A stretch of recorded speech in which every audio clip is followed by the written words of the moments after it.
Something that's been very heavily requested is my makeup tutorial, so here you go. And no, I'm not changing out of my husband's grody sweatshirt because I don't feel like it. First, I use this Blemish Camouflage Cream from August & Monroe. I like it because it treats your acne, but also covers it up and like reduces any redness or acne scarring that you have. Then I prime my face and use the Charlotte Tilbury, the label is scratch off, but I think this is the Flawless Finish. This stuff really is the shiznit. It is kind of expensive, but it gives you the most beautiful glow, and I'm always like feeling really good about myself when I wear this. I use what I swear is the most underrated makeup product, which is the Glow Wand by Tarte. It's amazing. I use the shade Sunbeam, and it just gives you the prettiest natural looking glow. Eyeshadow.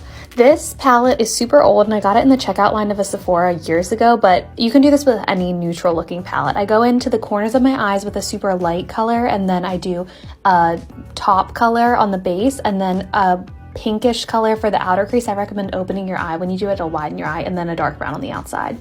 Oh, and I always put on my Glow Wand first, and then I'll do my eyeshadow, so it gives it time to get tacky. This is like a super underrated tip. I give it as much time as I possibly can, and then I just pat it in with a beauty blender. Make sure you're bouncing, not dragging. Honestly, this eyeliner I'm using sucks, so this just proves that it's all about technique and not always what product you use.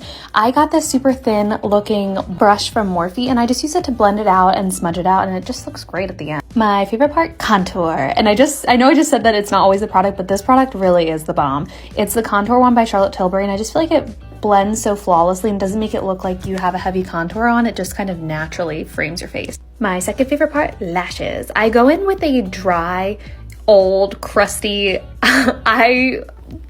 mascara first, and then I curl my eyelashes, and then I use a non-crusty one, and then I curl them again. So there's a lot of curling going on here, but I really feel like it makes a difference. Maybe I should try out for the Olympic curling team. Get it? Okay, anyways, now I'm doing my brows, and this is probably the most chaotic part where there's really no rhyme or reason. I basically just brush them up and then out, and then just fill like I'm a toddler using a crayon for the first time.